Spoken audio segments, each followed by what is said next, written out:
ایک دفعہ کا ذکر ہے کہ ایک بطخ دریا کے کنارے رہتی تھی۔ وہ بیچاری ہمیشہ بیمار رہتی تھی۔ ایک دن اس کی طبیعت زیادہ خراب ہو گئی تو وہ ڈاکٹر کے پاس گئی۔ ڈاکٹر نے اسے بتایا کہ تمہاری بیماری ایسی ہے کہ تم جلد مر جاؤ گی۔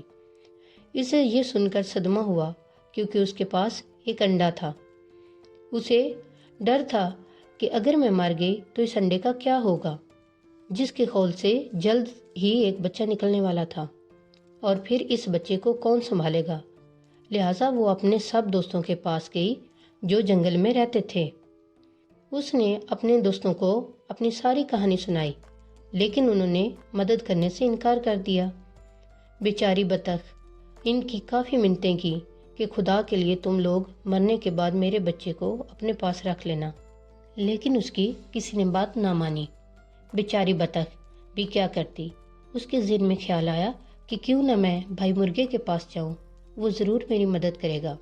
لہٰذا وہ مرغے کے پاس گئی اور اسے سارا قصہ سنا دیا۔ مرغ بھائی، آپ میرے بچے کے ماموں جیسے ہو، پلیز آپ ہی میرے بچے کو اپنے پاس رکھ لینا۔ مرغا بولا، میں تمہارے بچے کو رکھ لیتا، لیکن میری بیگم مرغی یہ بات نہیں مانے گی، لہٰذا مجھے بہت افسوس سے کہنا پڑ رہا ہے کہ میں یہ کام نہیں کر سکتا، مجھے معاف کر دینا۔ بطخ ادھر سے بھی مایوس ہو کر اپنے گھر واپس آ گئی اور سوچنا شروع کر دیا کہ اب کیا کیا جائے۔ اچانک اس کے ذہن میں ایک ترکیب آئی اور اس نے موقع ڈھونڈ کر یہ کام انجام دے دیا اور خود جا کر ایک درخت کے کنارے بیٹھ گئی۔ بطخ کی طبیعت بگڑ گئی اور ایسی بگڑی کہ وہ وہیں مر گئی۔ جب مرغی کے بچے انڈوں سے باہر نکلے تو ان میں ایک بچہ بطخ کا بھی تھا۔ مرغا سب جان گیا تھا کہ بطخ اپنا انڈا آنکھ بچا کر مرغی کے انڈوں کے ساتھ رکھ گئی ہے، لیکن اس نے مرغی کو بتانا مناسب نہ سمجھا۔ مرغی نے کافی شور شرابہ کیا اور بولی، میرے بچوں کے ساتھ بطخ کا بچہ نہیں رہے گا۔ مرغے نے اسے کافی سمجھایا، لیکن مرغی نے اس کا کہنا نہیں مانا اور اپنے تمام چوزوں کو منع کر دیا کہ وہ بطخ کے بچے کے ساتھ بات نہیں کریں گے۔ لیکن دو چوزوں نے اپنی بات نہ مانی اور جو خود کھاتے وہ بطخ کے بچے کو بھی کھلا دیتے۔ مرغی کو بطخ کے بچے سے سخت نفرت تھی اور وہ اسے دیکھنا بھی پسند نہیں کرتی تھی۔ ایک دن مرغی کے ذہن میں خیال آیا کہ ہم سب دریا کے کنارے جاتے ہیں اور وہاں سے سب واپس آ جائیں گے اور بطخ کے بچے کو وہیں چھوڑ آئیں گے، اس طرح اس سے جان چھوٹ جائے گی۔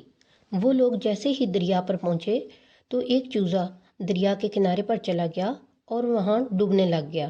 یہ دیکھتے ہی مرغی زور زور سے چلانے لگی۔ بطخ کے بچے کو تیرنا آتا تھا، اس نے فوراً دریا میں تیرنا شروع کر دیا اور اس چوزے کو نکال کر باہر لے آیا۔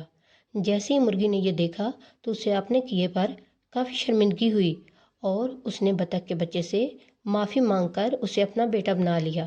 اس طرح وہ سب ہنسی خوشی رہنے لگے۔ تو اس سے ہمیں یہ سیکھ ملتی ہے کہ کیسے بطخ کے بچے نے مرغی کے بچے کو بچایا اور کیسے اس کا بھلا ہوا۔ اس لیے تو کہتے ہیں کہ کر بھلا تو ہو بھلا۔